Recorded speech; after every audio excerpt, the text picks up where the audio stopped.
Okay mga papi, done installation po tayo dito sa Yamaha Passion. Nag-avail po si sir ng ating 4,000 pesos na promo package. Ito po yung mga kinabit natin. Pamila mini driving light version 4 60 watts. Dito po sa ilalim natin in-install.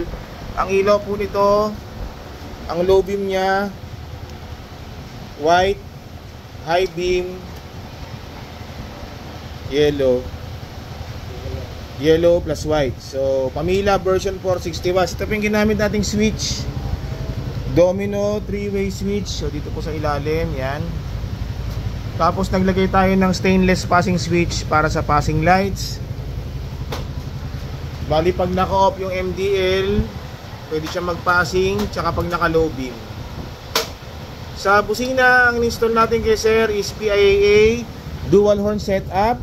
Ito po yung ating horn selector. Naglagay tayo ng halo switch. Pag naka-off po yan, ang tutunog na busina stock. Para mag-activate yung rapid, long press lang,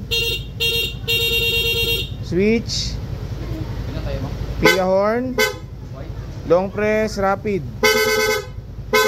Okay, so meron na rin po itong combo lights, rapid, low, rapid.